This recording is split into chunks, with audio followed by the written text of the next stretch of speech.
মুসলিম শরীফের বর্ণনা আল্লাহর নবী বলেন সিনফানি মিন আহলিন নার, সিনফানি মিন আহলিন নার, দুই শ্রেণীর মানুষ জাহান্নামী হবে। কয় শ্রেণীর মানুষ?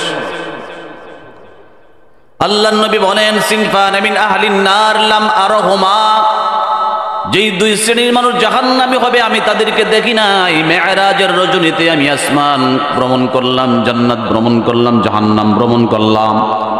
জান্নাতের নিয়ামতগুলো দেখলাম, জাহান্নামের শাস্তি দেখলাম। জাহান্নামের ভিতরে দুই শ্রেণীর মানুষকে দেখে আসলাম, যারা জাহান্নামের আগুনে পড়তেছে, শাস্তি হচ্ছে। তাদেরকে আমি রাসূল আমার যুগে দুনিয়াতে পাই নাই, তবে জাহান্নামের ভিতরে আল্লাহ তাআলা নমুনা আমাকে দেখাইলেন। এর মধ্যে একদল হলো কওমুন মাহুম সিয়াতুন কাআদনাবিল বাকর, এমন একটা সম্প্রদায়ের জন্ম হবে কিয়ামতের পূর্বে, যারা তাদের ক্ষমতার বলে, অস্ত্রের বলে, দলের জুড়ে বিভিন্নভাবে প্রভাব বিস্তার করে নিরহ দুর্বলের উপরে জুলুম করবে, অত্যাচার করবে, নিরহ মানুষের উপরে জুলুম করবে, দুর্বলের উপরে জুলুম করবে, অত্যাচার করবে। আল্লাহর নবী বলেন এমন অত্যাচারীরা হবে জাহান্নামী, এবং অত্যাচারীদের সাপোর্টার যারা হবে তারাও হবে জাহান্নামী। বলেন নাউজুবিল্লাহ। আপনারা কি বলেন? জুলুম করে এমন লোক আছে না নাই?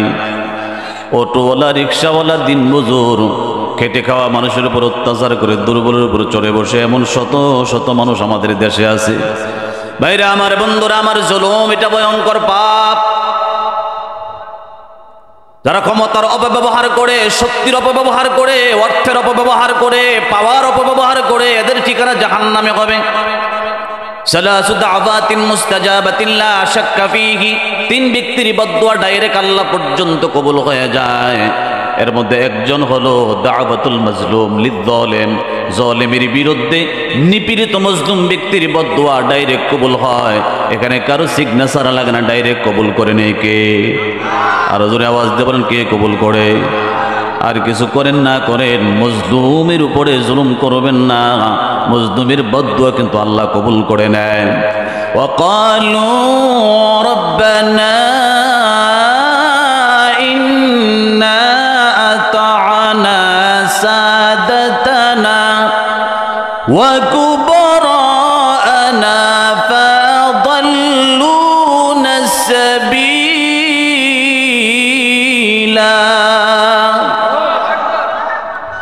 ربنا آتهم ضعفين من العذاب والعنهم لعنا كبيرا।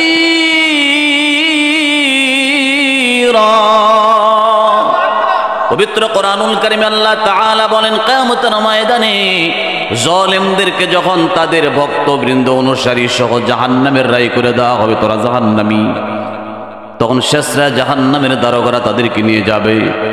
তাদের চেলা ফেলা, জালেমদের চেলা ফেলা, যারা নেতার পিছে পিছে যারা ঘুরতো, আছে না বললো? নেতার কিছু চামচা আছে না নাই? চেলা ফেলা আছে কিনা? একা তো আর জুলুম করে না, তার সাপোর্টার আছে, ভক্তবৃন্দ আছে। কোরআন স্পষ্ট করে বলে দিচ্ছে কিয়ামতের ময়দানে যখন তাদেরকে জাহান্নামের দিকে টানা হবে, তাদের চেলা ফেলা সহ, অনুরাগী ভক্তবৃন্দ সহ, তো আল্লাহ পাকের আদালতে চেলা ফেলা ভক্তবৃন্দরা বলবে, আল্লাহ ইন্না আতা'না সাদাতানা ওয়া কুবরানা ফাদাল্লুনা সাবিলা। আল্লাহ আমরা বুঝি নাই, আমাদের নেতাদের অনুকরণ করতাম, অনুসরণ করতাম, আমাদেরকে ভুল পথে পরিচালিত করছে। আজকে আমরা তাদের কারণে জাহান্নামী। রব্বুল আলামিন দুনিয়ার জমিনে নেতারা সবকিছু ডবল ডবল নিয়েছে, ভাগ বাটোয়ারা ডবল ডবল নিয়েছে, আমরা কম পেয়েছি। সুতরাং আতিহিম দি'ফাইনি মিনাল আযাব, আমাদের নেতাদেরকে ডবল শাস্তি দেন, আর আমাদেরকে একটু কমায়া দেন, কারণ দুনিয়াতে খাইছে ডবল, আযাবও হবে। আর জোরে বলেন, যে যুক্তিসঙ্গত কথা। আতিহিম দি'ফাইনি মিনাল আযাবি ওয়ালআনহুম লা'নান কাবীরা, আপনার পক্ষ থেকে অভিশাপ নাজিল করুন এমন নেতাদের উপরে যারা আমাদেরকে ভুল পথে পরিচালনা করছে। আপনাদের এলাকায় একটা প্রাণী আছে, ছোট্ট প্রাণী, গান্ধী কয়, চিনেন? গান্ধী চিনেন? লাইডি একটা পোকা আছে, চিনেন? ছোট্ট একটা পোকা যে ধান ক্ষেত থেকে বের হয়, লাইডি পোকা, গরমের দিন। জোনাকি না, লাইডি আলাদা, এটা খুব দুর্গন্ধ। আর গান্ধী যেটা লাউ খেতে থাকে, লাউ শাকে থাকে, ওইটা কারো গায়ে যদি ঠুস করে দেয় তো জাইলা ফেলায়, খুব দুর্গন্ধ। কি কথা চিনতে পারছেন নাকি বিষয়টা? আপনি লাইডি পোকা থেকে ভালো সুগন্ধ আশা করা বোকা আমি। গান্ধীর শরীর থেকে সুগ্রাণ আতরের গ্রাণ আশা করা বড় বোকামি। মন্দ নেতা থেকে ভালো আশা করা এটাও বড় বোকামি। আমরা গত আমলে দেখলাম নেতাদের জুলুম কি পরিমাণ এই দেশের জনগণের উপর হয়েছিল, কথা বলেন ঠিক কিনা? তাদের জুলুমের কারণে আলেম থেকে শুরু করে একবারে গ্রামের লোকাল পর্যন্ত দিনদার বহু মানুষ গুম হয়েছে, খুন হয়েছে, জেলে বন্দী হয়েছিল, কথা বলেন ঠিক কিনা? ঠিক না? জুলুমের শাসন আপনারা দেখেছেন। যারা জুলুম করে তাদের শেষ পরিণাম কিন্তু ভালো, আর যারা বলেন ভালো হয়, ভালো হয় না। এজন্য মনে রাখবেন, ভালো নেতার মন্দ নেতা আপনারা সিলেকশন করবেন কিভাবে? আল্লাহ রাসূল হাদিসে বলেন, আলা উখবিরুকুম বিখিয়ারি উমারাইকুম ওয়া শিরারিহিম, আমি কি তোমাদেরকে ভালো নেতার কোয়ালিটি বলবো আর মন্দ নেতার কোয়ালিটি জানায় দিব? রাসূল ১৫০০ বছর আগে বলে গেছেন হাদিসে, আল্লাযীনা তুহিব্বুনাহুম ওয়া ইউহিব্বুনাকুম, ভালো নেতার গুণ হলো ভালো নেতাকে জনগণ মুহাব্বত করে, ভালোবাসে, অন্তর থেকে মুহাব্বত করে। আর নেতাও এই ওয়ার্ল্ডের জনগণকে পাওয়ার পরে মনে মনে অনেক খুশি। আল্লাযীনা তাদউনা লাহুম, ভালো নেতার জন্য জনগণ দোয়া করে, তাহাজ্জুদ পড়ে, অনেকে দোয়া করে।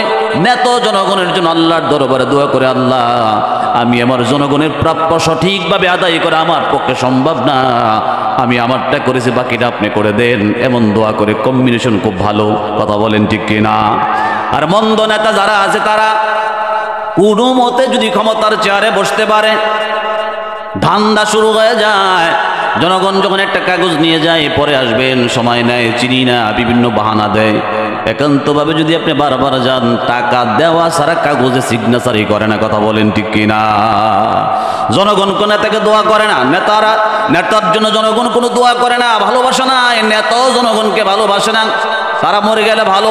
আর জনগণ বারবার করে বদদুয়া দিতে থাকে, সামনে আসতে যদিও সালাম দেয়। উকরিমার রুজুলু মাখাফাতা শাররিহি, রাসূল হাদিসে বলেন, নেতাদেরকে জনগণ সম্মান করে ঠিকই, সামনে আসলে পিছনে গেলে শালা কইয়া গালি দেয়, কথা বলেন ঠিক কিনা? এলো মন্দ নেতার লক্ষণ। আর বেশি লাগে না, জনগণ তারা চায় না, যাই মরে গেলে ভালোই তো, মরে না কেন, জ্বালাই লিখছে আমাদের।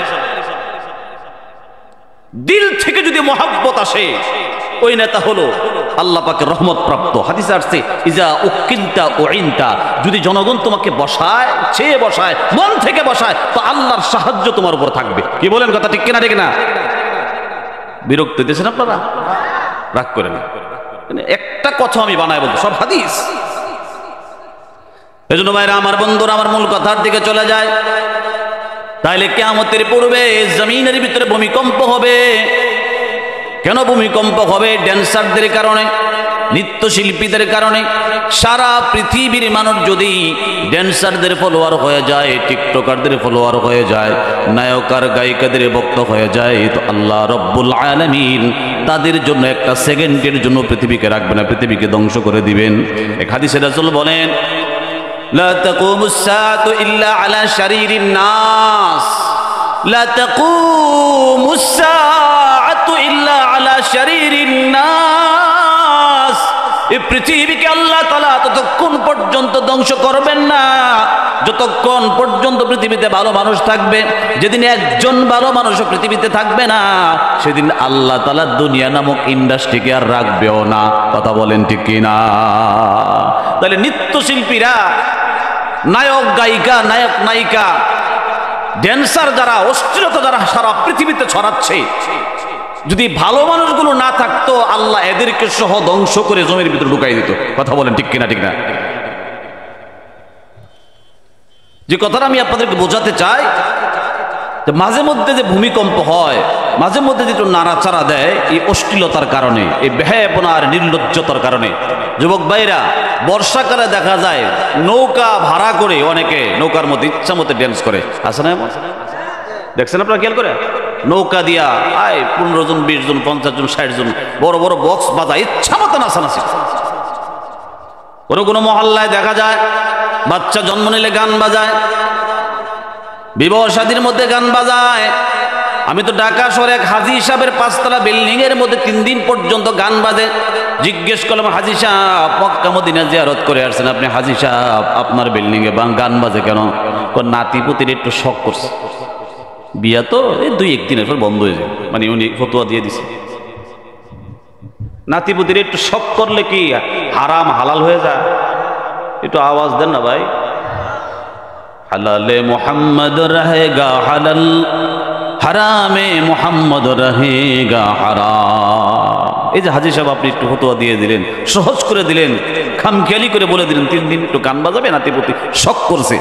আল্লাহ যেখানে অসন্তুষ্ট, রাসূল যেখানে অসন্তুষ্ট, যে গান বাদ্যের কারণে, যে বক্স বাজানোর কারণে জমিন কাঁপতে পারে, ভূমিকম্প হতে পারে, সে একটা ভয়ঙ্কর আযাবের এই জিনিসটাকে আপনি অনুমোদন দিয়ে দিলেন। নাউজুবিল্লাহ। যে সমস্ত ছেলেগুলো যাত্রা প্যান্ডেলে যায়, উরুসের মধ্যে যায়, বিভিন্ন ঈদের অনুষ্ঠানে, বিভিন্ন অনুষ্ঠানের ভিতরে গান করে, ড্যান্স করে, নাচানাচি করে, বক্স বাজায়, এরা কিন্তু আপনার আমার সন্তান। মনে রাখবেন মুসলমান, আল্লাহ বড় অসন্তুষ্ট হয় এমন গান বাদ্য করলে। তাহলে 1 নাম্বার জমিনের ভিতরে ভূমিকম্প হবে এই সমস্ত ড্যান্সারদের আবির্ভাব হওয়ার পরে। আমি গত বছর বয়ান করতে গেলাম মানিকগঞ্জে, যাওয়ার পরে ইমাম সাহেব বলতেছে, হুজুর গান বাদ্যের ব্যাপারে কিছু আলোচনা করবেন। এই মহল্লার অধিকাংশ লোক সচিবালয়ে চাকরি করে, সরকারি চাকরি করে, আর্থিকভাবে তারা যথেষ্ট সচ্ছল, কিন্তু সবচেয়ে আফসোসের ব্যাপার হলো প্রত্যেকটা ঘরে ঘরে গানের মাস্টার রাখা আছে, ড্যান্স শিখাইবার জন্য মাস্টার রাখা আছে। মুসলমানের ছোট্ট ছোট্ট কচি কচি বাচ্চা যদি ছোটকালে গান শিখে আর ড্যান্স শিখে, তাহলে তাদের ভবিষ্যৎ আর কি হতে পারে? নাউজুবিল্লাহ চিল্লায়া বলেন। মুসলমানের বাচ্চাদেরকে ছোট্ট কাল থেকে কোরআন শিক্ষা দিবে, হাদিস শিক্ষা দিবে, ইসলামী কারুকালাম শিক্ষা দিবে, আল্লাহ এবং রসুলের দ্বীন শিক্ষা দিবে। কিন্তু মুসলমানের বাচ্চারা যদি ছোট্ট কাল থেকে গান শিখতে থাকে, ড্যান্স শিখতে থাকে, আল্লাহর কসম করে বলল ভুল হবে না, এই বাচ্চাগুলো যখন বড় হবে, মা বাবা বৃদ্ধ আর বৃদ্ধা হবে, এই মা বাবা কি বৃদ্ধাশ্রমে রাখবে? কথা বলেন ঠিক কিনা? ঠিক কিনা? তো মানুষ না তো শুরু কাল থেকে অমানুষ হয়ে গেছে, মানুষ সত্যই তাদের ভিতরে কাজ করবে না। ইজা যাহারাতিল কিয়ান 1 নাম্বার, ড্যান্সারদের যখন আবির্ভাব হবে ভূমিকম্প দেখাবে। ইজা যাহারাতুল কিয়ান ওয়াল মাআজিফ, রাসূল 2 নম্বরে বললেন ভূমিধস কখন হবে? যখন বাদ্যযন্ত্র আর মিউজিক যন্ত্রপাতি ব্যবহার মানুষ বেশি বেশি করবে। বলেন তো দিকে আজ থেকে 50 বছর আগে এমন মিউজিক যন্ত্রপাতি আছিল নি? 1 তারা 2 তারা, এরপরে বেলা, এটা সেটা 12 জাতের বাদ্যযন্ত্র। এই বাদ্যযন্ত্রকে জারসুশ শয়তান, শয়তানের মন্ত্র বলা হয়েছে। আল গিনা রুকিয়াতুন মিনাজ জিনা, এই গান বাদ্য হলো জিনার মন্ত্র। সাপকে যেমন কবিরাজরা জারফুক করে কাবু করে ফেলে, শয়তানে গান বাদ্য আর মিউজিক যন্ত্রপাতি আবিষ্কার করেছে একমাত্র মুসলমানের যুবকদেরকে নত করে, কাবু করে, তাদেরকে জানার দিকে ধাবিত করার জন্য, পাপের দিকে ধাবিত করার জন্য। জোরে বলেন নাউজুবিল্লাহ। 3 নম্বর শরীবাতিল খুমুর। আল্লাহর নবী বলেন এই জমিনের উপর আসমান থেকে আল্লাহ তাআলা পাথরের বৃষ্টি নাজিল করবেন। কখন পাথরের বৃষ্টি নাজিল হবে? ইজা শরীবাতিল খুমুর, নেশা জাতীয় দ্রব্য যখন বেড়ে যাবে, প্রকাশ পাবে। বলেন তো দেখি নেশা জাতীয় দ্রব্য আছে না নাই? আপনার এলাকায় মনে নাই? গাঞ্জা আছে, ইয়াবা আছে, হিরোইন আছে, আফিম আছে, মরফিম আছে, জুতারাডা ডেন্ডি আছে, কত রকমের নেশা জাতীয় দ্রব্য। সবগুলোর নাম তো আর আমরা জানিও না। রকমারি নেশা জাতীয় দ্রব্য যা খেলে পরে মাতাল হয়। ওয়ালা তাকরাবুস সালাতা ওয়া আনতুম সুকারা, নেশা করে মাতাল হয়ে যাও, তখন তোমার নামাজও দরকার নাই, নামাজের দ্বারও কাছে তুমি যাও না। আল্লাহ নেশাখুরের নামাজ নেয় না। যদি নামাজ রক্ত চলে যায়, নেশাখুরকে আল্লাহ নামাজে যাইতে নিষেধ করলেন, তাইলে আল্লাহ কতটা অপছন্দ করে নেশাখুরকে। ধরে কোন ঠিক কিনা? কি আমরা সত্য করে বলেন আপনাদের এলাকায় নেশাখুর আছে? তো অবস্থা খারাপ। এর নেশা জাতীয় দ্রব্য যুবকদেরকে ধ্বংস করে দিচ্ছে। যে সমাজের ভিতরে নেশা ঢুকে গেছে, ওই সমাজে চুরি, বাটপারি, সিটারি, চিন্তায়, রাহাজানি, জেনা, ব্যভিচার বেড়ে যায়। কারণ এটা সব পাপের মূল। নেশার টাকার জন্য মা বাবার উপর অত্যাচার করে, সন্তান হইয়া মা বাবাকে শ্রদ্ধা করার জায়গায় মা বাবার গায়ে পর্যন্ত হাত তোলে, নেশার টাকার জন্য ঘরে চুরি করে, নিজের ঘরে কিচ্ছু না পেলে অন্যের ঘরে চুরি করে, রাতের গভীরে ডাকাতি করে, সন্ত্রাসী করে। কারণ প্রত্যেক দিন 3টা ট্যাবলেট খেতে হলে 900 টাকার দরকার, মাসে 30,000 টাকার দরকার, আনবে থেকে? তখন চুরিদারি বেড়ে যায় সমাজে। কথা বলেন ঠিক কিনা? এ মুসলমান যুবকদের পায়ে হাত রেখে বলি, মান মাতা সাকরান, মান মাতা সাকরান ইউবাসু ইয়াউমাল কিয়ামাতি সাকরান ফি ওয়াসতিন নারি জাবালুন ইউকালু লাহু সাকরান ফিহি কাইহুন ওয়া সাদীদুন ওয়া দামুন লা ইয়াকুনু তুআমুহু ওয়া শারাবুহু ইল্লা মিনহু। আল্লাহর নবী বলেন, যে ব্যক্তি দুনিয়ার জমিনে নেশা জাতীয় দ্রব্য সেবন করবে, আল্লাহর জমিনে হাজার হাজার হালাল বিশুদ্ধ পবিত্র খাদ্য থাকার পরে হারাম খাদ্য যারা আকৃষ্ট হয়ে যাবে, হারাম খাদ্য যারা গ্রহণ করবে, আল্লাহ রাব্বুল আলামিন কিয়ামতের ময়দানে তার জিহ্বাটাকে টান দিয়া বের করে নাভি পর্যন্ত ঝুলাইয়া দেবে কুকুরের মতো। জিহ্বা থেকে পচা পচা রক্ত বের হতে থাকবে, কিরা পড়তে থাকবে, দুর্গন্ধ। গোটা হাসরের ময়দান একেবারে মোহিত হয়ে যাবে, মানুষ অস্থির হয়ে যাবে তার দুর্গন্ধের কারণে। জোরে চিল্লায় কোন নাউজুবিল্লাহ। বলেন তো, আল্লাহ কি আমাদেরকে হালাল খাদ্য কম দিছে? বলেন, একটু মুখ খুলে বলেন, হালাল খাদ্য কম দিছে? তো এই হারাম আর দুর্গন্ধ নাপাকের দিকে আপনার আকর্ষণ কেন?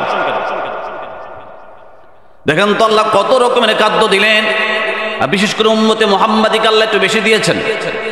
আজ থেকে 40-50 বছর আগে এত ব্যবস্থাপনা ছিল না। আজকের মাহফিলের প্রধান অতিথি সভাপতি সাহেব উপস্থিত রয়েছেন, ওনাকে জিজ্ঞেস করে দেখেন, আজ থেকে আপনারা যারা সিনিয়র মুরব্বীরা আছেন, 50 বছর আগে আপনাদের এই পাঁচদোনা বাজারে গেলে আপনি কমলা পেতেন না, আঙ্গুর পেতেন না, আপেল মালটা এগুলো বাহিরের রাষ্ট্রের ফল, এদেশে ছিল না, ট্রান্সপোর্টের ব্যবস্থাপনা ছিল না। আর বর্তমানে এমন ব্যবস্থাপনা, যখন আপনি পাঁচদোনা বাজারে যাবেন, যা দরকার তা যখন চাবেন তখন পাবেন। অথচ এই আঙ্গুরটা এখানে আসতে গেলে কত শত শত ট্রাক আর বাস ট্রাকগুলো ব্যবহার হয়েছে, বিমান ব্যবহার হয়েছে, কত মানুষের শ্রমের পরে এই বাজারে আঙ্গুর আসছে। কথা বলেন ঠিক কিনা? আল্লাহ তাআলা কত সুন্দর করে ট্রান্সপোর্টের ব্যবস্থা করে দিলেন। বেমৌসুম ফল আমাদের দেশে উৎপাদন হয় না, কিন্তু আল্লাহ আমাদেরকে খাওয়াচ্ছেন। গোশতের ভিতরে আল্লাহ তাআলা গরুর গোশত, খাসির গোশত, মুরগির গোশত, মুরগির ভিতরে কত আইটেম, ব্রয়লার আছে, লেয়ার আছে, এরপরে পাকিস্তানি আছে, দেশি আছে, কত রকমের গোশত আল্লাহ দিয়ে দিলেন। মাছের ভিতরে হাজার হাজার মাছ দিলেন, ফলের ভিতরে হাজার হাজার ফল দিলেন। আল্লাহ রাব্বুল আলামিন এত বিশুদ্ধ পবিত্র খাদ্য দেওয়ার পরে আপনি গাঞ্জা খাইতে কেন মন চায় রে ভাই? ওর আফসোস। ইয়াবা খাইতে মন চায়, আপনার মদ খাইতে মন চায়, ফসায়া গলায় নষ্ট করে এটা খাইতে মন চায়, আল্লাহর হালাল গুলো মন চায় না।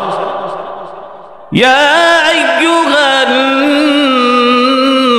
নাসু কুলু মিম্মা ফিল আরদি হালালান তাইয়্যিবা ওয়ালা তাত্তাবিউ খুতুওয়াতিশ শাইতান।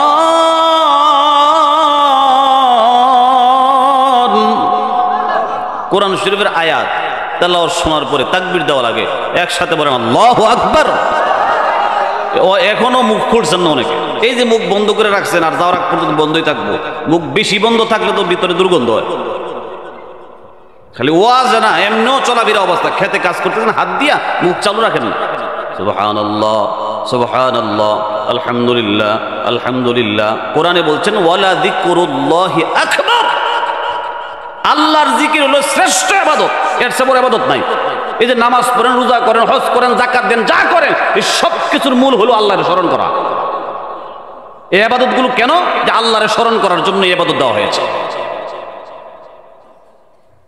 আল্লাহর জিকির, কোরআন তেলাওয়াত এটা আল্লাহর জিকির, আল্লাহু আকবার এটাও তাকবীর, একটা জিকিরের অন্তর্ভুক্ত।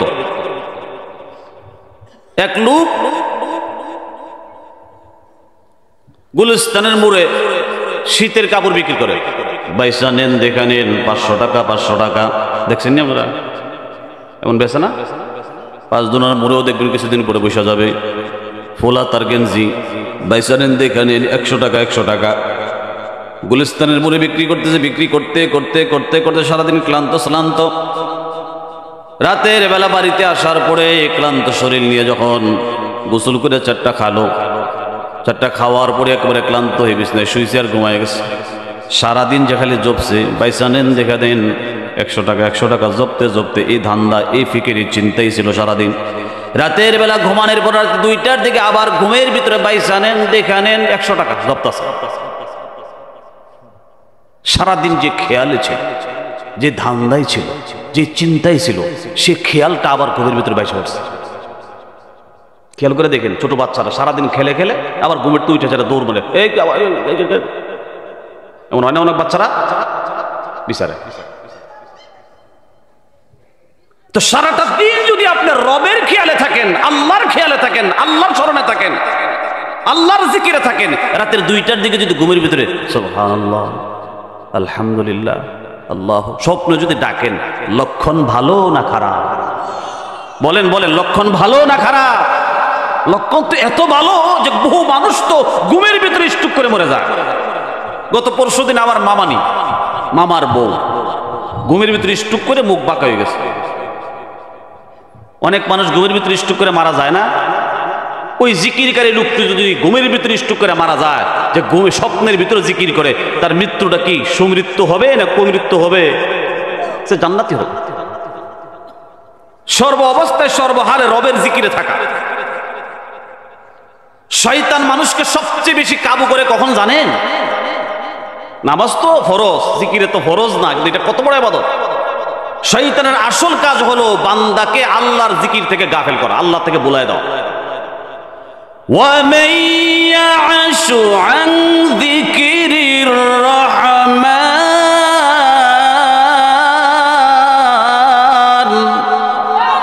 আওয়াজ নাই তো আপনাদের? একসাথে মুখ খুলেন, একটু খুলেন না, আল্লাহর দিকে তাকে বলেন না আল্লাহু আকবার। এরপর অনেক চাচারা মুখ খুলছে না। আল্লাহু আকবার তো আল্লাহরে খুশি করার জন্য। আল্লাহু আকবার মানে আল্লাহ মহান, আল্লাহ বড়। না আপনি বড়? বড় কে? তো আল্লাহ যে হাজার হাজার নিয়ামত আপনার দিল, আপনি বলতে অসুবিধা কি? নুকাইয়িদ লাহু শাইতানান ফাহুয়া লাহু করিন। আল্লাহ রাব্বুল আলামিন বলেন, ওয়া মান ইয়াশু আন যিকরির রহমান, রহমান আল্লাহর জিকির থেকে, আমি আল্লাহর জিকির থেকে যারা গাফেল, আমার জিকিরে যাদের ওয়ানিহা, আমার জিকিরে যারা করে না, আমাকে যারা স্মরণে রাখে না, আমারে যারা ভুলে থাকে, যার হৃদয়ের ভিতরে আমার জায়গা হয় না, কি কয়? যার হৃদয়ে আমার জায়গা হয় না, যার হৃদয়ের ভিতরে বউ আছে, যাদের অন্তরের ভিতরে ব্যবসা আছে, যাদের অন্তরের ভিতরে বিল্ডিং আছে, যাদের অন্তরের ভিতরে জমি আছে, দুনিয়ার সব আছে, কিন্তু আমি রবকে যারা স্মরণে রাখে না, দুনিয়ার সব তার মনের ভিতরে রাখে, আমি আল্লাহকে যারা মাইনাস করে দেয়, নুকাইয়িদ লাহু শাইতানা, আমি আল্লাহ শয়তানকে তার পিছে লেলায় দেই। শয়তান তার অন্তরের ড্রাইভার হয়ে যায়। আর শয়তান যদি গাড়ির ড্রাইভার হয়, মদকুর যদি গাড়ির ড্রাইভার হয়, মাতাল যদি গাড়ির ড্রাইভার হয়, তো যাত্রীদের অবস্থা ভালো হবে না খারাপ হবে? আপনার অন্তরের ড্রাইভার মন দিয়ে তো সব, মনে চাইছে বাজারে যাবো, মনে চাইছে ভাত খাবো, মনে চাইবো ঘুমাবো, মনে যা আসা তাই তো আমরা করি। তো মনটাই যদি শয়তানের কন্ট্রোলে চলে যায়, তো আমাদের অবস্থা কি ভালো হবে না খারাপ হবে? যা যাত্রায়, যা সিনেমায়, কর চুরি, টাকা নারীর দিকে, যত অঙ্গ প্রত্যঙ্গ আছে সব ডাইভিং করবে শয়তান। একটা অঙ্গ ভালো কাজ করবে না, সমস্ত অঙ্গ প্রত্যঙ্গ শয়তানের কন্ট্রোলে চলে যাবে, আর সমস্ত অঙ্গ প্রত্যঙ্গ দিয়ে শুধু অপরাধ আর পাপের কাজে করাইতে থাকবে। কথা বলেন ঠিক কিনা? এজন্য কার ফিকিরে থাকতে হবে? আল্লাহর ফিকিরে, আল্লাহর জিকিরে, আল্লাহর স্মরণে। যত বেশি রবের স্মরণে থাকবেন, তো মৃত্যু হবে রবের স্মরণে। কবরে যাওয়ার পরে সব মাইনাস, মা নাই, বউ নাই, বাচ্চা নাই, আপন নাই, দুনিয়ার কেউ নাই। আল্লাহর স্মরণে আপনি মৃত্যুবরণ করলেন, যখন মরে যান তখন আল্লাহকে স্মরণে রাখছেন। আল্লাহকে ফাযকুরুনি আযকুরুকুম ওয়াশকুরুনি ওয়ালা তাকফুরুন, তুমি আমার স্মরণ করো, আমি তোমার স্মরণ করব। তো মৃত্যুর সময় যদি আল্লাহর স্মরণ করে মরেন, কবরে যখন একা কেউ নাই, আল্লাহকে তখন আপনার বইলা থাকবে? আল্লাহকে তখন আপনাকে বইলা থাকবে? ও কঠিন বিপদের সময় রব আপনার পাশে থাকবে। সুবহানাল্লাহ বলেন। এজন্য তাকবীরের আওয়াজ দেওয়া। যে আয়াতটা আমি পড়তেছিলাম, যে আয়াতটা বলতেছিলাম, প্রাসঙ্গিক কথা অনেক দূরে চলে গেলাম। আল্লাহ তাআলা কোরআনুল কারীমে বলেন, ইয়া আইয়ুহান নাস কুলু মিম্মা ফিল আরদ الأرض حلالا طيبا ولا تتبعوا خطوات الشيطان إنه لكم عدو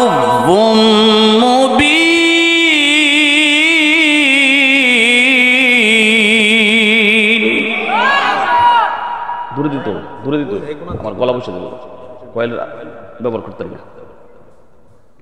কোরআনুল কারীমে আল্লাহ তাআলা বলে ইয়া আইয়ুহান নাস, হে পৃথিবীর মানব জাতি, মানব মণ্ডলী, আল্লাহ তাআলা আমাদের খাদ্যের মেনু দিচ্ছেন। আমরা যারা মানুষ, শুধু মুসলমান নয়, শুধু মুমিন নয়, তামাম পৃথিবীর সমস্ত মানব জাতিকে আল্লাহ বলেন হে দুনিয়ার মানব সকল, কুলু মিম্মা ফিল আরদি হালালান তাইয়্যিবা, এই জমিনের ভিতরে যত হালাল খাদ্য আছে, পবিত্র খাদ্য আছে, পাক খাবার আছে, বিশুদ্ধ খাবার আছে, সেগুলো তোমরা গ্রহণ করো। ওয়ালা তাত্তাবিউ খুতুওয়াতিশ শাইতান, খেতে গিয়া শয়তান যা খেতে কয় তা খায়ও না।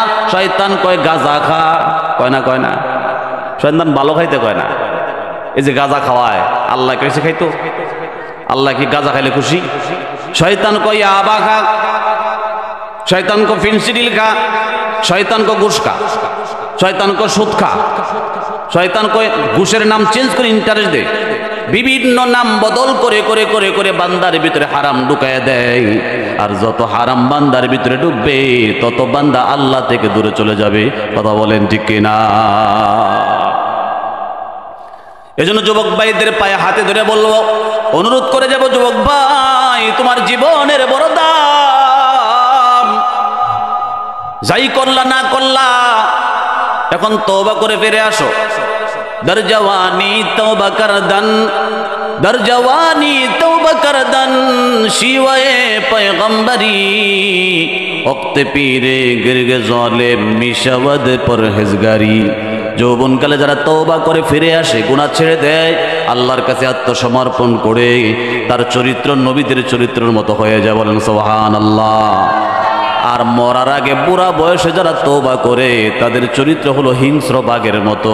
একটা বাঘ সারা জীবন ধরে ধরে মহিষ খাইছে, গরু খাইছে, ছাগল খাইছে, জঙ্গলার সমস্ত প্রাণীদের উপর অত্যাচার করে করে ছিঁড়ে ছিঁড়ে খাইছে। শেষ বয়সে চোখে দেখে না, দাঁত পড়ে গেছে, একেবারে দুর্বল, জান চলে না। তখন জঙ্গলার সমস্ত প্রাণীদেরকে ডেকা কয় আমি তওবা করছি, ভালো হয়ে গেছি, জীবনে অনেক অত্যাচার করছি, তোমাদের উপরে আর অত্যাচার করব না। আচ্ছা, অত্যাচার করার ক্ষমতা আছে তার? এই যে ভালো হয়েছে নাকি ডরে এখন আত্মসমর্পণ করছে? এ ধরে স্বীকার করার ক্ষমতাই নাই। তওবার টাইম কিন্তু যৌবনকালে বেশি স্পেশাল। দর জওয়ানি তওবা করদান, শিওয়ে পয়গম্বরি, পয়গম্বরদের খাসলত আপনার ভিতরে ঢুকে যাবে। আর যুবকদের এত দাম, আল্লাহ নবী বলেন ইগতানিম খামসান ক্বাবলা খামসিন, পাঁচটা সময় চলে যাওয়ার আগে আগে পাঁচটা সময়ের কাজে লাগাও। এর মধ্যে একটা হলো শাবাবাকা ক্বাবলা হারমিকা, যৌবনকে কাজে লাগাও রে যুবক, বৃদ্ধ হয়ে যাওয়ার আগে আগে। যৌবন কিন্তু স্থায়ী নয়, যৌবন হলো অস্থায়ী। এই যৌবনের এনার্জি অ্যাক্টিভিটি সময় এটা তুমি আল্লাহর জন্য অক্ষ করে দাও।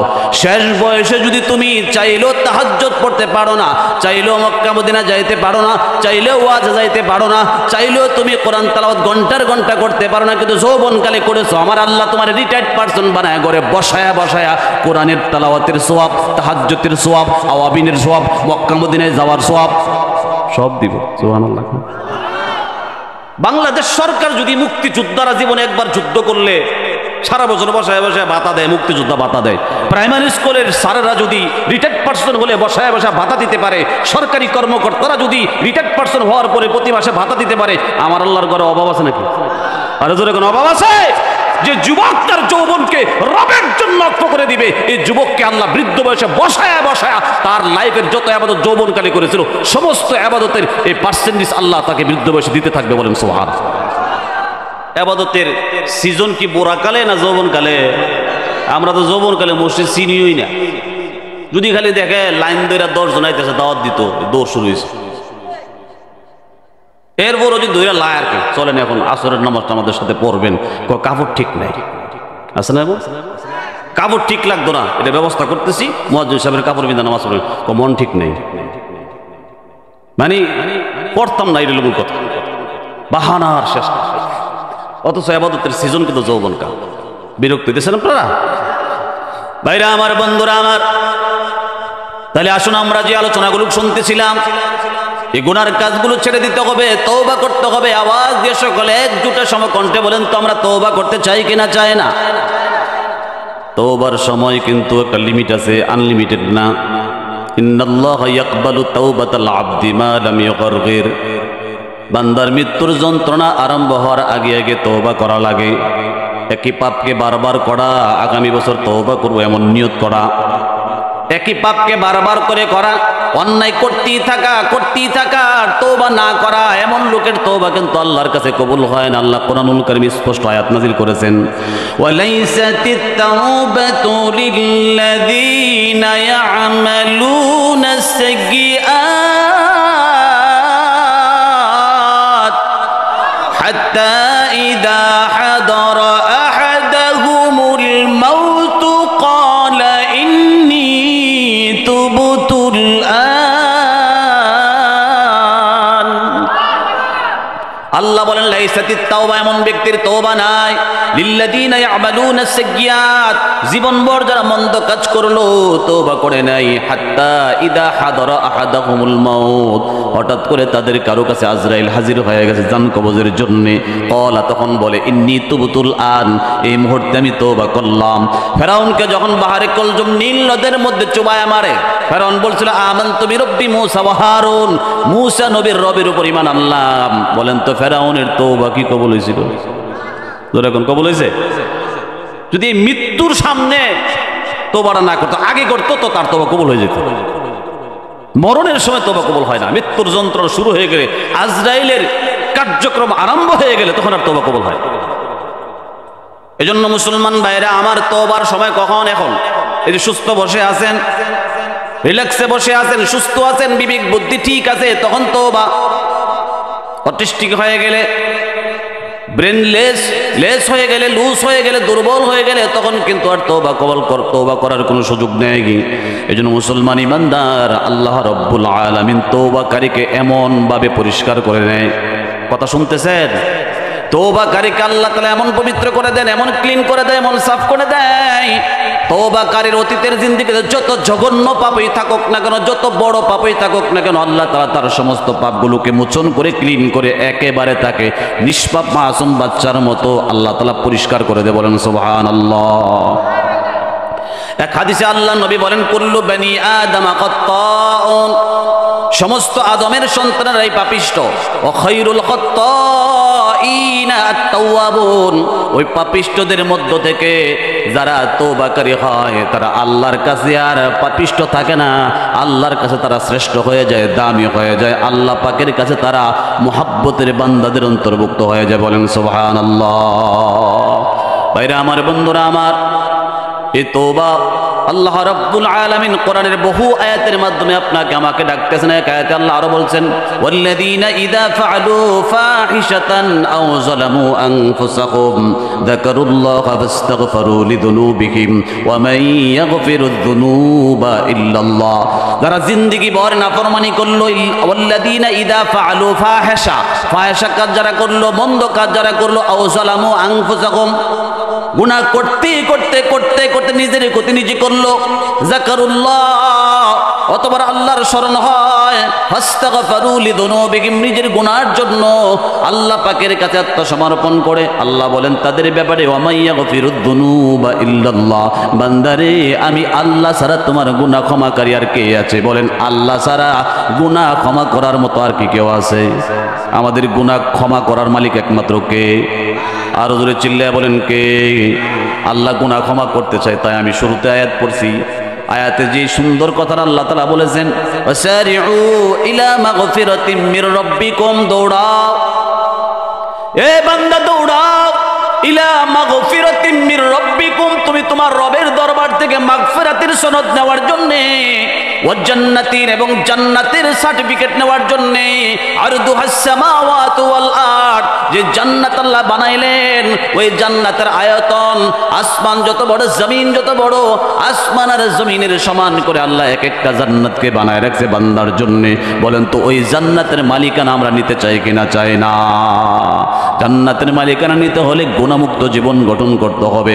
অন্তরাত্মার ভিতরে যত গুনাহ জমা আছে সেই গুনাহগুলোকে ক্লিন করতে হবে, পরিষ্কার করা লাগবে। ভাইরা আমার, বন্ধুরা আমার, সাহাবায়ে কেরামের জিন্দেগি যদি আমরা ঘাঁটি আর দেখি তাইলে দেখা যাবে কত জঘন্য জঘন্য পাপী আল্লাহ মাফ করে দিলেন। কিতাবের ভিতরে আসছে বনি ইসরাইলের একটা ঘটনা, বুখারী শরীফের একাধিক জায়গায় আসছে। হযরত আব্দুল্লাহ ইবনে ওমর রাদিয়াল্লাহু আনহু বয়ান করেন, হযরত আব্দুল্লাহ ইবনে ওমর রাদিয়াল্লাহু আনহু বয়ান করেন, আল্লাহ রাসূল আমাদেরকে একাধিকবার এই ঘটনাটা অত্যন্ত গুরুত্ব সহকারে বয়ান করেছেন আমাদের নসিহতের জন্য। বনি ইসরাইলের জামানায় আল্লাহর একজন বান্দা ছিল নাফরমান। আল্লাহ তাকে অনেক বৃত্তশালী বানিয়েছিলেন, টাকা পয়সার কোনো অভাব ছিল না, কিন্তু তার চরিত্র মারাত্মক খারাপ ছিল। যত টাকা পয়সা ছিল সমস্ত টাকা পয়সাগুলো হারাম কাজে, পাপের কাজে, গুনার কাজে, জেনার কাজে আর অন্যায়ের কাজে ব্যবহার করেছে। এই লোকটার কাছে একজন মহিলা, বিধবা মহিলা বিপদগ্রস্ত হয়ে যায়। গিয়ে ডাক দিয়ে বলে, আল্লাহর বান্দা, আমি বড় বিপদে পড়ে আপনার কাছে আসছি, আমাকে আপনি কিছু টাকা ধার দেন, করজ দেন। ওই লোকটার নাম ছিল কিফিল। কিফিল লোকটা ডাক দিয়া বলে, মহিলার চেহারার দিকে তাকায় দেখে মহিলাটা অত্যন্ত সুশ্রী, অত্যন্ত সুন্দরী। যেহেতু সে জেনাকার, আগের থেকে পূর্ব থেকেই তার অভ্যাস হলো জেনা করা। মহিলাকে বলে, আমি তোমার টাকা দিতে পারি, শর্ত হলো তুমি আমার সঙ্গে জেনা করবা। তোমার দেখে আমার খুব ভাল লাগছে, আমি তোমার সঙ্গে আমার মনের ইচ্ছাটা পূরণ করতে চাই। প্রয়োজনে তোমাকে 60টি, 50-এর উপর আর 10-60টি স্বর্ণের দিনার দিয়ে দেব, তুমি আমার মনের ইচ্ছাটা পূরণ করো। মহিলা অত্যন্ত বিপদগ্রস্ত ছিল, রাজি হয়ে গেল প্রস্তাবে, কিন্তু মন থেকে নয়, নিরুপায় হইয়া, মাজলুম হইয়া মহিলা রাজি হয়। ওই কিফিল নামক জালেম, অন্যায়কারী, অপরাধকারী মহিলাকে যখন জিনা করার জন্য পার্সোনাল রুমে নিয়ে তার সঙ্গে জিনা করার জন্য সম্পূর্ণ প্রস্তুতি গ্রহণ করে, এমন সময় মহিলার চোখের কোণা দিয়ে গড়গড় গড়গড় করে পানিগুলো পড়তেছে, আর বুকের ভিতরে থরথর থরথর করে কাঁপতেছে, বড় বড় নিঃশ্বাস নিচ্ছে।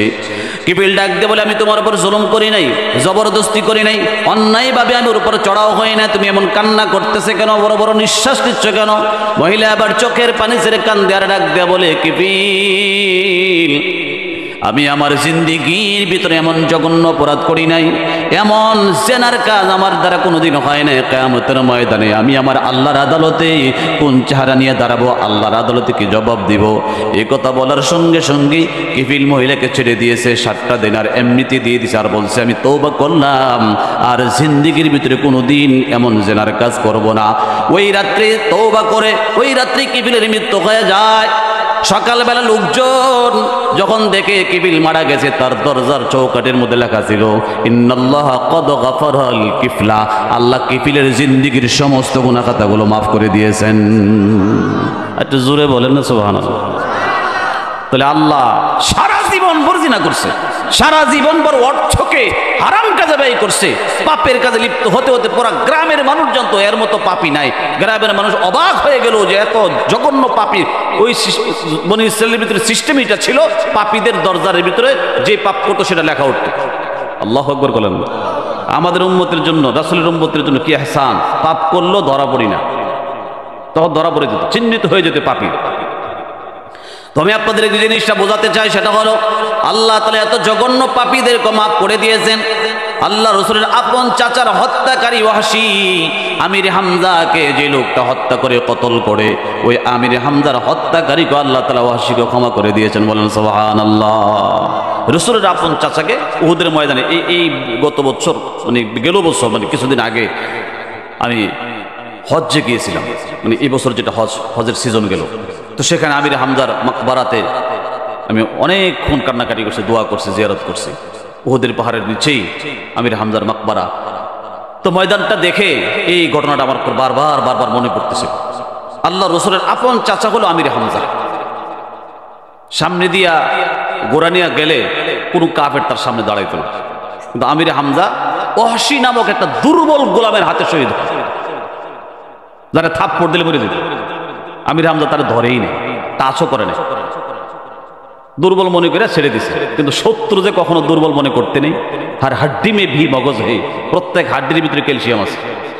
কোন শত্রুকে দুর্বল মনে কথা বলেন, শত্রুকে দুর্বল মনে করতে নেই। আমির হামজা তারা কিছু করে নাই, পেছন দিক থেকে আমির হামজার গায়ে আঘাত দেয়, জমিনে পড়ে যায়। আমির হামজার নাক কাটে, ঠোঁট কাটে, কল্লা কাটে, কলিজা ফাইরা কলিজা বাইর করে নিয়ে গেছে অনেক নির্মম ভাবে। সে ভাড়া করা গোলাম ছিল, তাকে ভাড়া করছিল, হিন্দা নামক এক মহিলা বলছে তোকে পুরস্কার দেবে তুই এই কাজটা করতে পারলি, সেটা করে ফেলছে। এই ঘটনা যখন আল্লাহ রাসূলের কানে শোনানো হলো, ইয়া রাসূলুল্লাহ আপনার চাচাকে নাক কান, এটাকে আরবিতে বলে মুসলা, বিকৃত করে দিয়েছে। নাক কাটলে, ঠোঁট কাটলে, কল্লা কাটলে, কলিজা ফেরে ফেললে বুঝেন অবস্থা কেমন ভয়ঙ্কর হয়েছে।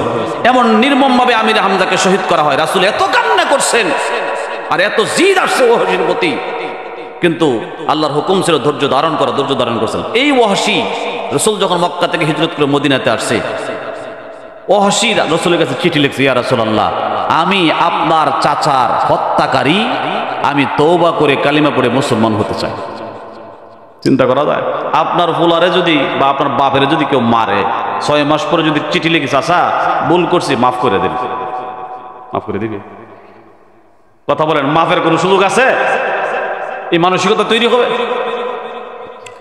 আমির হামজার হত্যাকারী ওয়াহশী আল্লাহর নবীর দরবারে চিঠির মাধ্যমে জানিয়ে দিল, ইয়া রাসূলুল্লাহ, ইয়া হাবিবাল্লাহ, আপনার চাচাকে নিজ হাতে হত্যা করেছে ওয়াহশী। কোরআন শরীফের আয়াতগুলো যখন আপনার উপরে নাজিল হয়, আমার মনে চাই কালিমা পড়ে মুসলমান হয়ে যায়, কিন্তু কোরআন শরীফের একটা আয়াতের কারণে আমি তওবা করতে সাহস পাই না। আল্লাহ তাআলা কোরআনুল কারীমে বলেন, والذين لا يدعون مع الله إلها آخر ولا يقتلون النفس التي حرم الله إلا بالحق ولا يزنون ومن يفعل ذلك يلقى أثاما। এই যে একটা আয়াত, এই আয়াতের ডরেই কালিমা পড়ি না। এই আয়াতে আল্লাহ বলছেন যারা আল্লাহর সাথে শিরিক করেন না, নিরপরাধী কোনো মানুষকে হত্যা করেন না, জেনা করেন না, এমন লোক তওবা করলে সাথে সাথে সব মাফ। যদি আল্লাহর সাথে শিরিক করে, নিরপরাধী মানুষকে হত্যা করে আর জেনা করে, ইয়ালকা আসামা, সে তার পাপের প্রায়শ্চিত্ত অবশ্যই ভোগ করতে হবে। ওয়াহশী বলে, ইয়া রাসূলুল্লাহ তা আমি তো জেনা করছি, আমি আল্লাহর সাথে শিরিক করছি, আমির হামজার মতো মহান এক মুক্তিযোদ্ধা, মুক্তিকামী, ইসলামের মুক্তিকামী এত বড় এক নেতাকে নিজ হাতে শহীদ করেছি, তা আমি তো তওবা করলে আল্লাহ কিয়ামতের ময়দানে ইয়ালকা আসাম, আমার পাপের শাস্তি তো ঠিকই আমরা দিবে, তওবাটা করে লাভ কি? এই ডরে তওবা করি না। আমার মনে চায় কালিমা পড়ে মুসলমান হই। আমার জন্য কোনো তওবার ব্যবস্থা আছে? সুবহানাল্লাহ। কোন নবী কত দয়ার নবী, কেমন মায়ার নবী, রাগ করে নাই, গুসা করে নাই, হুম করে বসে আছেন। আল্লাহ জিবরাইলকে রাসূলের কাছে পাঠিয়ে দিয়েছেন একটা আয়াত দিয়ে, সুবহানাল্লাহ। ইল্লা মান তাবা ওয়া আমানা ওয়া আমিলা আমালান সালিহা ফাউলাইকা ইউবাদদিলুল্লাহু সাইয়্যাতিহিম হাসানাত।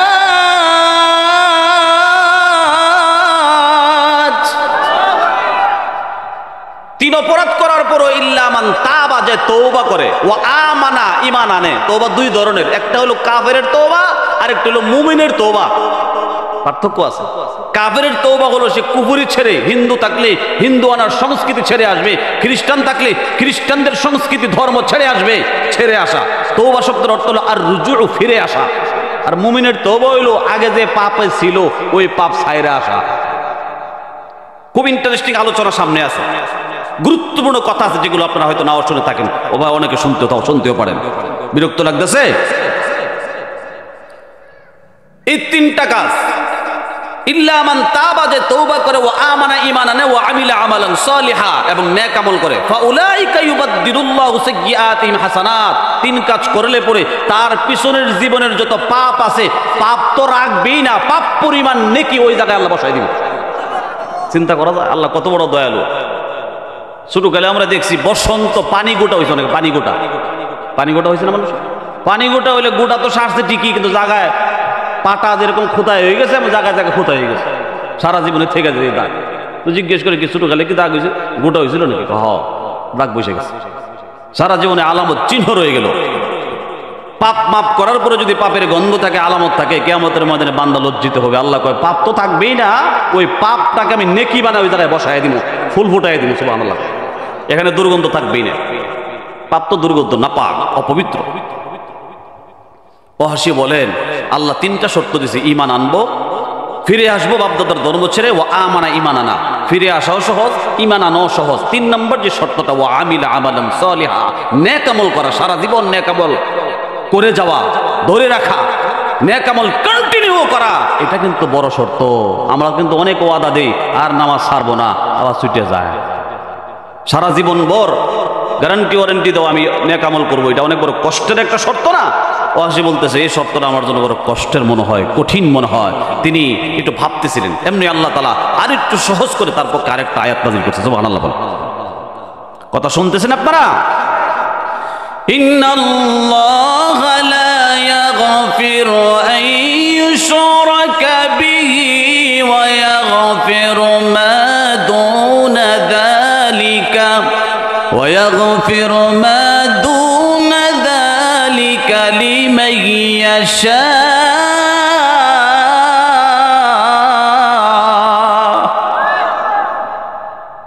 ইন্নাল্লাহা লা ইয়াগফিরু আন ইউশরাকা বিহি ওয়া ইয়াগফিরু মা দুনা যালিক।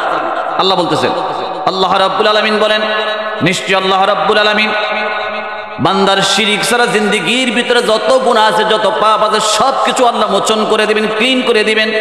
লিমান ইয়াশা, আয়াতের শেষাংশে আল্লাহ তাআলা ছোট্ট করে একটা শর্ত বসায় দিলেন, তবে আল্লাহ যারে চায় তাকে মাফ করবেন। এটা আল্লাহর ইখতিয়ার, আল্লাহ পাকের ইচ্ছা। ওয়াহশী বলে আল্লাহ যাকে চায় তাকে মাফ করবে, যদি আমার বেলা না চায়, যাকে চায় তাকে মাফ করে দেবে, যদি আমার না চায় তা আমার জন্য বিপদ, আমি জাহান্নামে যাওয়া লাগবে। আল্লাহ তার পক্ষে আরো আরেকটা আয়াত নাযিল করেছে, যে আয়াতটা কিয়ামত পর্যন্ত আনেওয়ালা মুহাম্মদী উম্মতের জন্য স্পেশাল আয়াত। সুবহানাল্লাহ বলেন, কুল ইয়া ইবাদিয়াল্লাযীনা আসরাফু আলা আনফুসিহিম লা তাকনাতু মির রাহমাতিল্লাহ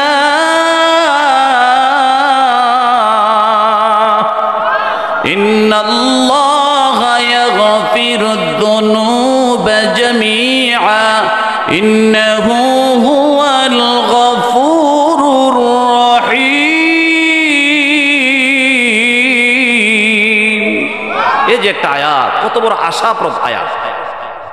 কোরআনুল কারীমে আল্লাহ তাআলা বলেন, নবী আপনি বলুন, কুল ইয়া ইবাদিয়াল্লাযীনা আসরাফু আলা আনফুসিহিম, হে আমার বান্দারা, গুনাহ করতে করতে যারা নিজের ক্ষতি নিজে করলাম, লা তাকনাতু মির রাহমাতিল্লাহ, মাঝে মধ্যে যখন ভাবো তখন চিন্তা এসে যায় আমার মতো পাপী জমিনের উপর, আসমানের উপর, আসমানের নিচে জমিনের উপরে আমার মতো পাপী নাই। আমাকে মনে হয় আল্লাহ মাফ করবেই না, এত পাপ আমি করলাম, এত জঘন্য অপরাধ করলাম, আল্লাহ মনে হয় আমারে মাফ করবে না। আল্লাহ কয় লা তাকনাতু মির রাহমাতিল্লাহ, আমার রহমত থেকে নিরাশ হয়ো না, আমি আল্লাহ তোমাকেও মাফ করে দিব। কথা বলেন ঠিক কিনা? আয়াতে তাকিদ দিয়েছেন, ইন্নাল্লাহা, নিশ্চয় আল্লাহ, ইয়াগফিরুদ যুনুবা, আবার জামিআ, ইন্না তাকিদ, জামিআ তাকিদ, একাধিক তাকিদ, গুরুত্ব দিয়ে বলছেন আল্লাহ অবশ্যই অবশ্যই আমি তোমার সব গুনাহ মাফ করব। অর্ধেক না, কিছু না, সব। তো এই গুনাহ ক্ষমা করার মতো ক্ষমতা কার? জোরে চিল্লায়া বলেন কার? আল্লাহ তাআলা আপনার আমার জিন্দেগীর সব গুনাহ মাফ করে দিবেন। কারণ কি জানেননি? কারণ হলো আল্লাহ বড় দয়ালু। আল্লাহ কি?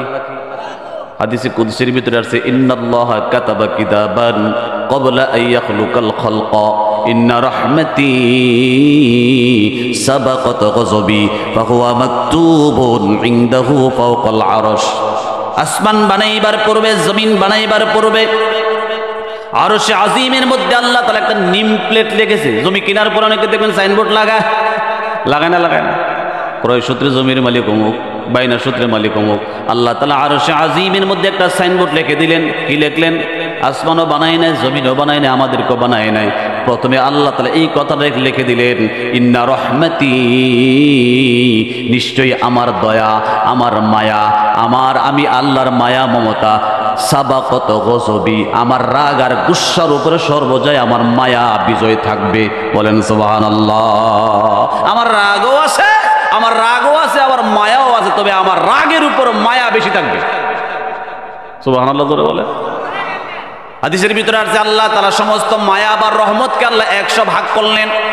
1 ভাগ মায়া পৃথিবীতে দিয়া দিলেন, সমস্ত পৃথিবীর প্রাণীদের ভিতরে দিয়া দিলেন।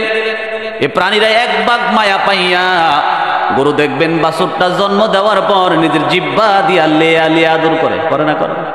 আরে কথা কোন করে কিনা করে না? ছাগল দেখবেন বাচ্চারা জন্ম দেওয়ার পর নিজের জিহ্বা দিয়া চাইটা বাচ্চারা আদর করে। পাখিগুলো দেখবেন মাঠে চড়তে যায়, বিভিন্ন এলাকা থেকে বিভিন্ন মাঠ থেকে ছোট্ট ছোট্ট পোকামাকড় দানা এগুলো খেয়ে খেয়ে গলা পর্যন্ত ভরে দেয়। বাসায় এইসা আবার উল্টা বের করে নরম করে করে তার সানারে তার বাচ্চারা খাইতে দেয়। এই যে মায়া, এই মায়া দিল কে? আল্লাহর 100 ভাগ মায়ের 1 ভাগ পায়া যদি মা না খায়া খাওয়ায়, পাখি না খায়া বাচ্চারে খাওয়ায়, গরু না খায়া নিজের বাচ্চা কষ্ট করে নিজের বাচ্চারে আদর করে জিহ্বা দিয়া লিয়ে লিয়ে এত ভালোবাসা, এত মায়া, এত মহব্বত পা, যে রবের কাছে 99 ভাগ মায়া রয়ে গেছে, তিনি কত বড় মায়ার আল্লাহ। জোরে চিল্লায় বলেন আল্লাহু আকবার। আরে বলেন না, মাফ করবে কিনা করবে না? নিঃসন্দেহে মাফ করে দিবে। 100 গুণ, বুখারী শরীফের বর্ণনা, 100 গুণ করার পরও মাফ করে দিচ্ছে। কয়শো গুণ? চিন্তা করুন তো। 99টা গুণ করার পরে ভিতরে যন্ত্রণা শুরু হয়েছে, আমি তওবা করব। লম্বা করেন, আমি বললাম না, সেদিকে যাব না। আমি শুধু আপনাদের ইম্পর্টেন্ট যে কথাটা, তওবার সিস্টেমটা বলে দিব, এরপরে আমার আলোচনা গুছাই দিব। ভাইরা আমার, বন্ধুরা আমার, যে কথাটা আমি আপনাদেরকে বোঝাতে চাই, আল্লাহ রাব্বুল আলামিন আপনার আমার জিন্দেগীর সমস্ত গুনাহ মাফ করার জন্য আল্লাহ তাআলা এলার প্রস্তুত। শুধুমাত্র আমাদের প্রস্তুতি নেওয়া লাগবে। বলেন তো দেখো, আমরা তওবা করতে চাই কিনা চাই না? যাদের গুনাহ আছে তারা মাপ চাইবে, যাদের গুনাহ নাই তাদের মাপ চাওয়ার দরকার নাই। এখানে কি কেউ এমন আছেন যে আমার কোনো গুনাহ নাই? আওয়াজ করে না। গুনাহ নাই এমন কেউ আছেন?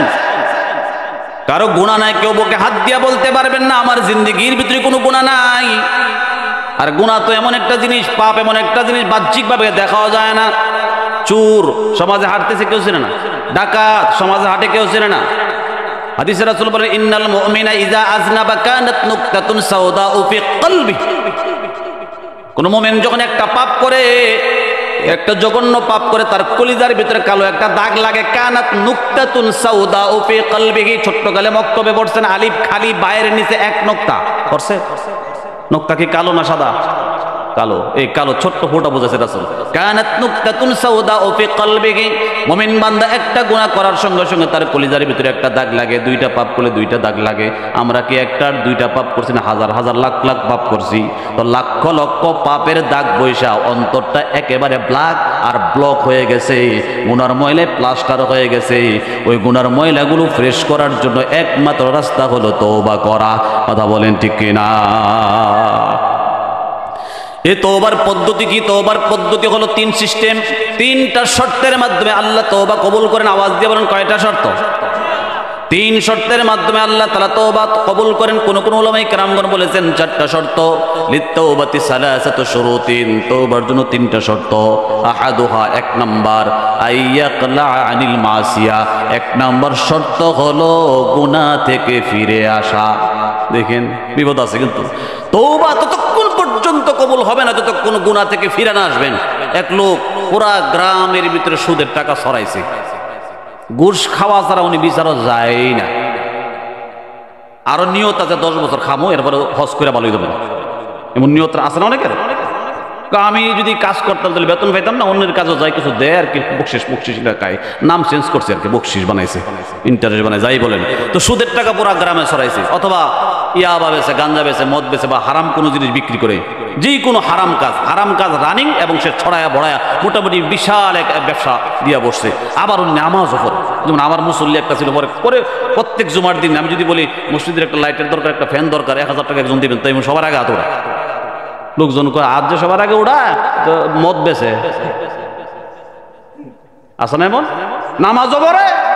আমার আরো 17-18 বছর আগে ডিপ জলে একবার দাওয়াত দিছিল আমিন বাজার মাদ্রাসা আছে, দাওয়া, তখন আমার দাড়ি টাড়ি উঠে না, ওই তো ছোট বক্তা নিয়ে আসছেন। তো আমি ওনার সাথে কথা এত হয় নাই, ওনার লোকজনের সাথে কথা হলো যে এত সুন্দর মাদ্রাসা করলেন, মসজিদ করলেন আপনারা, অথচ এই সিনেমা ইন্ডাস্ট্রিতে কাজ করেন, ওটা ছেড়ে দেন, এই পবিত্র কাজটা নিয়ে থাকেন না।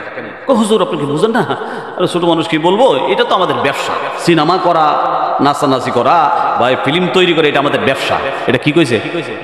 হুজুরে বলেন না কি ব্যবসা? কি আমনে কইলই ব্যবসা হয়ে যাবে? আহাল্লাল্লাহুল বাইআ ওয়া হাররামার রিবা। কোরআন যদি সত্য হয়, আল্লাহ কয় ব্যবসা হালাল, সিনেমা বানানো হালাল। তো আপনি মদ বেচেন, ব্যবসা করলে মদ বেচা হালাল হয়ে যাবে। ব্যবসার তো একটা লিমিট সিস্টেম আছে, হালাল আর হারামের একটা তমিজ আছে, পার্থক্য করতে হবে। মনে করেন এই যে একটা টিস্যু বক্স, এটা কি? এটার ভিতরে যদি মনে করেন টাটকা 2 কেজি পায়খানা ঢুকাইলাম, কয় কেজি বুঝার জন্য বলতেছে, রাগ করতেছেন নাকি? টাটকা 2 কেজি পায়খানা ঢুকায়া উপহারের কাগজ দিয়া সুন্দর করে গুছায়া ছোট্ট একটা কাগজে লেখা দিলাম ইরানি হালুয়া। কি হালুয়া? এটা কি 2 ঘন্টা পরে ইরানি হালুয়া হয়ে যাবে? নাম তো পরিবর্তন করছেন, প্যাকেটও সুন্দর করছেন, যতই প্যাকেট সুন্দর করেন আর নাম চেঞ্জ করেন, ইরানি হালুয়া হবে না। খুলে দেখেন, অবস্থা খারাপ। কথা বলেন ঠিক কিনা? ঠিক না? ঠিক তদ্রূপ ভাবে নাম চেঞ্জ করলে জিনিসের পরিবর্তন আসে না, হারাম হারামই থাকবে। তো যে কথাটা বলতেছিলাম, 1 নম্বর শর্ত হলো গুনাহ থেকে ফিরে আসা। ফিরে না আসলে কি হবে? বলবে সরবে, তওবা হবে না। এক লোক চর এলাকার গেছে বেড়াইতে, কমনা কি কইতাম না, কথাটা মনে হয়ে গেছে। কোথায় গেছে বেড়াইতে? চর এলাকা। যে চর অঞ্চলে সব সময় বর্ষাকাল, সুদিন আর কুদিন না, সব সময় পানি থাকে, ওনাদের রিসিভ সিস্টেমটাই এমন, সব সময় পানি থাকে। তো এক লোক গেছে বেড়াইতে চর এলাকায়, যাওয়ার পরে চর এলাকায় আবার বড় বড় গাভী পালে, দুধের আইটেম অনেক খাইছে, দধি খাইছে, মিষ্টি খাইছে, এরপরে পায়েস খাইছে, এরপরে রুই মাছ, কাতল মাছ, বোয়াল মাছ, চিংড়ি মাছ, গরুর গোস্ত, খাসির গোস্ত, এটার গোস্ত, সেটার গোস্ত খাইতে খাইতে ইচ্ছা মতো লুট করছে, গলা পর্যন্ত ভালো লুট করছে। বলেন তো দেখি, দুনিয়াতে আমরা যতই লুট করি, লুট করার পরে এটা কি আবার বাইরে না? না রাউন যায় মানে ওনার নিম্ন চাপ দেখা দিছে, কুচ দিয়েছে, জামু কই, পেট বড়, স্বাস্থ্যটা তো মোটা। উনি আবার বাসায়, উনি টাকা থাকে তো বাসায় আবার হাই কমোড আছে, উষা কমোড, ওখানে বই আসাম ধরে বই আরামসে রিল্যাক্সে করে। তো ওখানে গেছে গিয়ে খুঁজে হাই কমোড কই, পেট তো বড়। হাই কমোড তো দূরের কথা, লো কমোডও নাই আমাকে এলাকায়। আইসেন সরে বেড়াইতেন, তো আমরা কই কাম সারেন? তো আমরা বাতে এই বাঁশ দিয়া সাঁকু বাইদা, এরপরে ওই উষা বাথরুম নিচে, 2 তলা নিচে, ওখান থেকে মাল ভরে নিচে। দেখছেন না চর এলাকায়? আমি নিজে গিয়ে দেখছি, আমার এক চাচারে বিয়ে করেছি, মেরা গাছ, ছোট ছোট গোড়া ধরে মেড্ডা গাছ, মেরা গাছ, এই গাছের লোকে ঝুলন্ত বাথরুম। তো ওনারা বললো যে আপনি ওই বাথরুম যেমন লাগে, উনি তো ডরে শেষ, কেমনে যাবেন? পেট বড়, স্বাস্থ্য মোটা মানুষ। আমি হাই কমোডে বৈশা ডায়াবেটিসের রুগী, হার্টের রুগী এই করি, তো এনে কাজ জামো করি, না গেলে কাপড় নষ্ট করবেন, ভাও নাই তো আর নাই আমার এলাকায় ব্যবস্থাপনা, যাবেন কেন? তো যাই হোক, একজনের ধরে অর্ধেক আগাই দিছে, বাকিটা গিয়া বইছে, বড় ভাঙ্গা পড়ে গেছে নিচে, যে 10 বছরের ময়লা জমা এটা পড়ছে। এখন আপনাদেরকে আমি প্রশ্ন করি, এই যে পড়লো, এখন যদি ওখানে রায় গই, তারা দোয়াইলাম পানি দেয়, পরিষ্কার হইব না? আরো বড়বো, আরো নরম হইব, আরো গজ হইব। তারে পরিষ্কার করতে হইলে একটা রশি দেন, শেষরায় আনেন, এরপরে তেনা তোনা দিয়া, খের কোটা দিয়া, হুচ্চা দিয়ে নদীতে নিয়ে চুবান, এরপর আতর টাতর আর সাবান টাবান দিলে পরিষ্কার করা সম্ভব। কিন্তু ওই জায়গায় রাইখা কিন্তু পরিষ্কার করার কোনো বাও আচ্ছা, আর জোরে কন্যা বাও আছে? ঠিক তদ্রূপ ভাবে সুদের কারবার ছড়ায়া, শুক্রবার দিন মসজিদে ইমাম সাহেব দোয়া করে, রব্বানা যালামনা, উনি কাঁদে, কাঁদতেছে। আল্লাহ তো জানে যে ঘুরে গিয়ে আবার সুদের চেয়ারও বইবেন, জানেন আল্লাহ? আপনি জানেন তো উঠতে গিয়ে আবার সুদের চেয়ারও বইবেন, ঘুষের চেয়ারও বইবেন, আবার এই মদের লাইসেন্স নিয়ে কাজ করবেন, আপনি আবার হারাম কাজই করবেন। এই খবর কি আগাম আল্লাহ জানে না? এই কুয়ানি আর চিল্লানি তওবা কবুল হবে না। ক্লোজ করেন হারাম, ক্লোজ করেন, ছেড়ে দেন, ওই ফিরে আসেন সেখান থেকে, একেবারে বন্ধ করে আসেন হারাম, হালালের দিকে চলে আসেন। কথা বলেন ঠিক কিনা? 1 নম্বর তওবার জন্য শর্ত হলো আর রুজুউ আনিল মাসিয়া, পাপ ছেড়ে আসেন। 2 নম্বর শর্ত আইয়ান্দামা আলা ফি'লিহা, অতীতের 10 বছর 20 বছর হারাম করেছেন, সেটার জন্য অনুতপ্ত হন, অনুশোচনা করুন, লজ্জিত হন। কার কাছে? 3 নম্বর শর্ত আইয়াজামা আজমান জাজিমান আল্লাহ ইয়াউদা আলাইহা, প্রতিশ্রুতি দেন আল্লাহকে, আল্লাহ আর করব না, আর পাপ করব না, ওয়াদা দিচ্ছি, মাফ করে দেন না মালিক। একবার গভীর রাত্রে কান্না করেন, নির্জনে কান্না করেন, যখন খাটি দিলে তওবা করবেন। হজের দ্বারা কবিরা গুনাহ মাফ হয় না, কোন ইবাদতের দ্বারা কবিরা গুনাহ মাফ হয় না, তওবার দ্বারা কবিরা গুনাহ সব মাফ হয়ে যায়। বলেন সুবহান। এই হলো তিনটা শর্তে। তিন শর্তের মাধ্যমে যদি আপনি তওবা করেন তাইলে তওবা কবুল হয়ে যায়। ওলামায়ে কেরামগণ বলেন আরেকটা শর্ত আছে, কোনো বান্দার হক যদি মেরে থাকেন, অনেকে দেখবেন আরেকজনের টাকা মাইরা রাত্রে আঙুল ফেলা কলা গাছ সুপার বাজার ছিল, এরপরে মোটামুটি কয়েক কোটি মাইরা দিয়া 2 বছর পরে নিজে একটা ফ্যাক্টরি দিয়ে লেছে। এমন আছে না মার্কিং কাটিং করে কোটিপতি? কথা কোন আছে না নাই? বহুত আছে, মাইরা দুটা কোটিপতি, রাতারাতি কোটিপতি, বহুত লোক আছে। এরপরে প্রথম যদিও মাইরা দুটা কোটিপতি হয়েছে, এরপরে মনে করেন বাসা নিজে একটা মসজিদ বানাই লাইছে, মোতাউল্লি নিজে হয়ে গেছে, মাদ্রাসা একটা 6 তলা বানাই লাইছে। আল্লাহ জানা নেই করো সব সব কি এর উপরে এর অ্যাকাউন্টে জমা হবে না ওই ব্যক্তির অ্যাকাউন্টে যাবে? অন্যের টাকা আত্মসাৎ করে, অন্যের টাকা মেরে মেরে যদি আপনি কোটিপতি হয়ে যান, মসজিদ করে, মাদ্রাসা করেন, হজ করেন, যাকাত দেন, হাদিসে আসছে আতাদরুনা মানিল মুফলিস, সহিহ বর্ণনা। তোমরা কি ফকির চিনো? ফকির চিনো? রাসূল কয়। সাহাবায়ে কেরামকে প্রশ্ন করেন আতাদরুনা মানিল মুফলিস, ফকির কাকে কয় তোমরা কি চিনো? সাহাবায়ে কেরাম বলেন মাল্লা দিরহাম লাহু ওয়ালা দিনারা, আমাদের মধ্যে যাদের টাকা নাই, পয়সা নাই, ঘর নাই, বাড়ি নাই, লোকটা ফকির মিসকিন। রাসূল বলেন না, কিয়ামতের ময়দানে ইয়াতি ইয়াউমাল কিয়ামাতি বিহজ্জিন ওয়া যাকাতিন ওয়া সালাতিন ওয়া সাওমিন, নামাজ, রোজা, হজ, যাকাত, তাসবিহ, তাহলিল, জিকির, আজকার করে কোনো ব্যক্তিকে আনা হবে, দেখা হবে তার অতীতের জিন্দেগির ভিতরে বান্দার হক মেরে দিয়েছিল, অনেক মানুষের উপরে জুলুম করেছে, অনেক মানুষের টাকা মেরেছে, ক্ষেত কাটতে কাটতে অন্যের ক্ষেত 2 হাত দখল করেছে, অন্যের জমি দখল করেছে।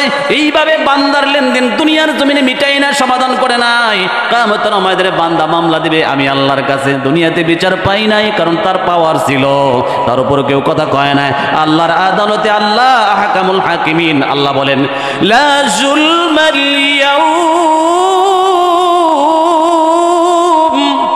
ইন্নাল্লাহা সারিউল হিসাব।